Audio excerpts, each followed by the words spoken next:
Hi friends, in this video we're going to talk about cookie-based authentication and authorization in .NET. We're going to talk about how the middleware and dependency injection is configured, and we will also go through an example. The whole content of this video is present in this blog post, so please check out the link of this blog post in the description of this video. So let's start with a primer on cookies.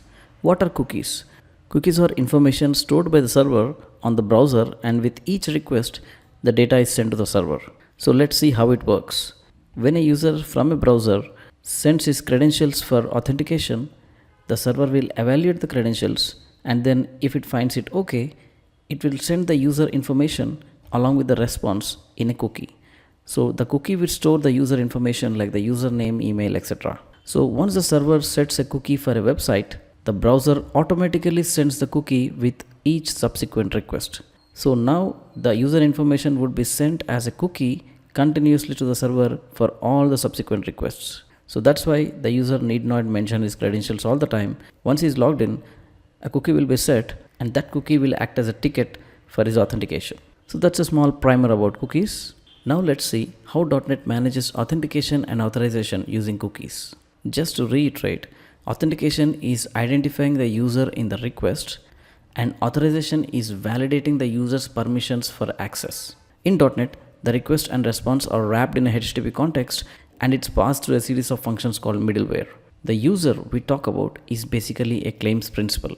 I've already made videos on what is a claims principal, what is middleware, what is dependency injection. So I will leave the link of that playlist in the description. You can go through those videos to get to know more about these concepts. So for the purpose of authentication and authorization, .NET uses two middleware, authentication and authorization middleware. And they are ordered obviously first authentication, then authorization, because to check whether the user has a permission or not, you have to first identify the user, right? So authentication identifies the user. That means it extracts the user from the cookie and then passes the user information to the subsequent middlewares. Authentication and authorization middleware don't know how to authenticate a user or how to authorize a user. They use the services for that. So in the dependency injection container, we inject the authentication service and authorization service so that authentication and authorization middleware can use these services to actually implement the authentication and authorization logic. So these are like gatekeepers in the middleware pipeline, but the main logic actually resides in these services. Now that we know that we require authentication and authorization middleware along with authentication and authorization service, let's see what they do. Let's talk about what each service does. The authentication service manages multiple authentication schemes. Cookie authentication scheme is one of it. You can also configure multiple authentication schemes like JWT, etc. To handle the authentication workflows for each authentication scheme, there are handlers. So the authentication service uses a cookie handler to execute all the authentication logics. It contains the logic of how to redirect the user to login or logout pages in case of logging in or logging out, and how to redirect the user if he is not authenticated, and how to forbid the user to access denied page when he doesn't have sufficient permissions. Is present in the cookie handler to implement the cookie authentication scheme. So it's the main brain of the cookie authentication scheme. So how to add the authentication service in the .NET's dependency injection container? It's really simple. You just write builder.services.add-authentication and mention the default authentication scheme. In our case, it's the cookie authentication defaults.authentication scheme. It's literally a string called cookies, but it's not advisable to use hard-coded values, right? So it's just a variable which actually is a string called cookies. So you said cookies is the default authentication scheme, but you have to also add the handler to implement the cookie authentication logic. And that's where we say add cookie, and this adds the cookie authentication handler which the authentication service uses to implement the logic. And here obviously we are giving some options to the handler, like we are telling the handler that this is the login URL, this is the access denied URL, and this is the expiration time for the cookie, and you can also use sliding expiration. So this configuration will be useful during the cookie authentication workflow. Like if the user is not at all authenticated, the cookie handler will redirect the user to this path. So it's that simple. We have configured the authentication service. Now let's see the authorization service. The work of the authorization service is relatively simpler. The authorization service sees the user or the claims principal in the HTTP context, and then it evaluates the user's claims against the required policy. The policy might be just the user should be login, or the policy can be that user should have a particular role. So in short, authorization service just evaluates the user whether he is authorized or not. So adding authorization service is also very easy in .NET. You just say builder.services.add authorization. If you want to give other additional policies, like I have created a policy here, I am creating a new policy called admin only policy, which actually requires that the user has a role called admin and the user has a claim called employee ID in the claims principle. I have added an extra policy to authorization. I can use this policy in my different Razor pages or APIs or etc. So we have covered how to add the authentication service and how to add the authorization service. Now let's talk about the middleware. As we discussed already, authentication middleware just identifies the user from the request and attaches the user's claims principle in the HTTP context and then calls the next middleware, which would be authorization. So after authentication middleware is passed, the subsequent middlewares will come to know whether the user is logged in or not, what are the claims of the users, etc. So authentication middleware is identifying the user, and adding it to the pipeline is just a single line app.useAuthentication. And next is authorization middleware. It's also the same, just write app.useAuthorizaton and authorization middleware would be added to your pipeline. So authorization middleware will check for permissions. It will see whether the user is logged in or not. If the user is not logged in, it will ask the cookie authentication handler to challenge the user, that means redirect to login page. If the user is logged in, but if it doesn't have the required permissions, it will ask the authentication service to forbid the request, and that's why the authentication service will redirect the user to the access denied page. So that's what authorization middleware does. Alright, we have covered what is authentication middleware, authorization middleware, what is authorization service, authentication service, and what is a cookie handler, and how these all are wired up in the source code. We also talked about what each thing does, but to easily understand the journey of a request, let's try to cover some scenarios. Let's say a user used a browser and visited our website. Now the request will be packaged in this HTTP context. Now this HTTP context object will move through middlewares and reach the authentication middleware. And now what authentication middleware does is, it will ask the authentication service to find out the user's claims principle. And since cookie authentication is the default authentication, it will ask the cookie handler to fetch the user's details. Now the cookie handler will see if there is a cookie. If there is a valid cookie, it will decrypt the cookie and derive the user's claims and create a claims principle which represents the logged in user and his claims, and then he will set that claims principle as HTTP context.user. So now when the HTTP context move to the next middleware, those middlewares can just access HTTP context.user and they'll get to know whether the user is authenticated or not, what are his claims. They don't need to read the cookie again. Alright, now the job of authentication is done. It uses the cookie and sets the HTTP context.user as the claims principle. If there is no cookie or the user is not logged in, it will be set to nothing. Alright, we got our user's identity. Let's go to the authorization middleware.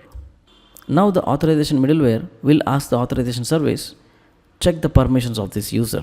The authorization service will check the claims of HTTP context.user and checks whether the user claims meet the policy requirements. It will then communicate the result to the authorization. If the authorization sees the result that it's successful, then it will just hand over the execution to the next middleware. But if it says that the user is not authenticated at all, then the authorization middleware will call the authentication service and say, hey, there is no user, challenge the request. Since the authentication scheme is cookie authentication, the authentication service will call the cookie handler and say, challenge the request. Then the cookie handler will execute the challenge by redirecting the request to the login page. This will be done by setting the HTTP context response header as 302, which is redirect, and response location as the login path. Since the authorization result was a failure, the authorization middleware will stop the pipeline execution till here only and then send back the HTTP context. When the HTTP context travels back through the middleware and returns to the server says that there is a redirection logic, so it will issue a redirection response to the browser, and hence the user would be redirected to the login page. So to summarize, if there is no user in the request, authorization middleware will use the authentication service to challenge the request and then cookie handler executes the challenge by redirecting the user to the login page. Now let's say the authorization service said that the user is logged in, but his claims do not meet our policy requirements. That means his permissions are not enough. Then the authorization middleware will call the authentication service and say the user has insufficient permissions, just forbid the request. And again, since we are using the cookie authentication scheme, the authentication service will call the cookie handler and it will say forbid the request for me. So to execute forbidding the request, the cookie handler will redirect the request to the access denied page. So how would it do that? Again, it would set the response status code as 302, which is redirect, and the response location as the access denied page. And since the authorization is not successful, the authorization middleware will not progress the pipeline. It will send the request back to the previous middlewares, and when the HTTP context reaches the server will see that there is redirection response, and it will ask the browser to redirect to the access denied page. So this way, when there are insufficient permissions, the authorization middleware will call the authentication service to forbid the request, and it in turn calls the cookie handler, which forbids the request by redirecting the request to the access denied page. And obviously, if everything is good, the authorization middleware will just pass the request to the next middleware. So this is how authentication and authorization middleware work in .NET to restrict the users in authorized pages. So till now we talked about how authentication and authorization works, but we have missed one point. When the cookie handler challenges the request by redirecting to the login page, how does the user actually logs in? How is the cookie set? What is the .NET code for that? Let's discuss about it. So when the user lands into the login page, the user will submit his credentials like username, password, etc. And then the credentials are sent as a post request to the server, and the server will retrieve the user details based upon his username and password. And if the user is actually giving the valid credentials, it will get all the user details from the database, and it will take the relevant user details and create a claims principal with the fetched user details from the database. That means the cookie will contain the claims principal, and the claims principal will have the claims of the user, which are like his email address, user ID, etc. And after generating the claims principal, it's then encoded and then encrypted using the data protection providers, and then it's embedded in a cookie, and the cookie is set in the response.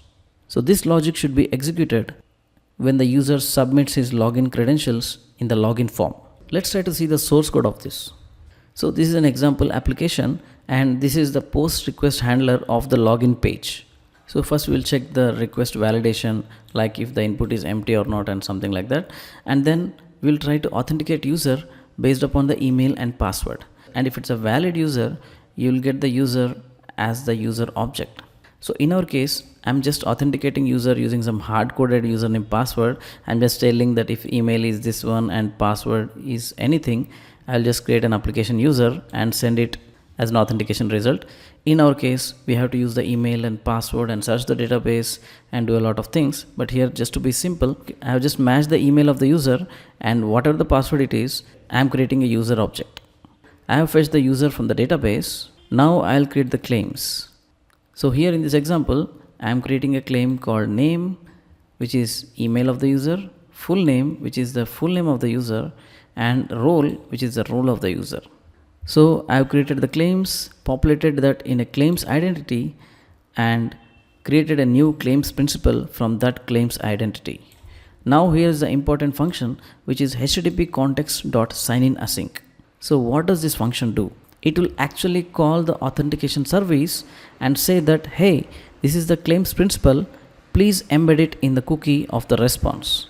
And obviously you have to use this authentication scheme, which is the cookie authentication scheme. The authentication service will call the cookie handler and say, hey, sign in this claims principal. For cookie authentication, the cookie handler will create a cookie from this claims principal and then embed it in the response. And ultimately we will redirect the user to our return URL, which is like a home page. So in the response, we are also setting the cookie, right? So for the subsequent requests, you got the cookie and the whole thing which we talked earlier, like the authentication middleware will identify the user, the authorization middleware will authorize the user by checking the permissions like roles, etc. So that was the source code to implement this user sign-in process in the login handler. The same way, if the user clicks on logout, how is it done? So when the user clicks the logout button, the post handler is invoked and it actually calls the signout async method on the HTTP context. And it says that sign out the claims principal from this authentication scheme, which is a cookie authentication scheme anyways. So obviously the request will go to the authentication service, and since it's the cookie authentication scheme, the request will go to the cookie handler, and to sign out the user, the cookie handler will take the response cookie and expire it. So that way in the subsequent requests, the cookie will have the claims principal, but the cookie itself is expired. That means the user is not authenticated. So this is how you log out the user when he is logged in with cookies. So this is how you sign in, and this is how you sign out. So just to reiterate, after the request passes through the authentication middleware, if the user is logged in, the authentication middleware will set the user property of the HTTP context as the claims principal, right? So that's why in your controllers or Razor pages or any middleware that comes after the authentication, you can just say HTTP context.user and you'll have access to the claims principal. Here we are just saying that HTTP context.user, and identity means the default identity among the identities inside the claims principal, and you're just checking whether it's authenticated or not. And here is one more example. If you say HTTP context.user.identity.name, it will call the claims principal's claim called name, and you'll try to get the value of that claim. So here I just wanted to say that after authentication middleware, if you want to access the user's claims principal, you can just say HTTP context.user and you have access to the user's claims principal. So this is like a classic example in Razor pages or MVC.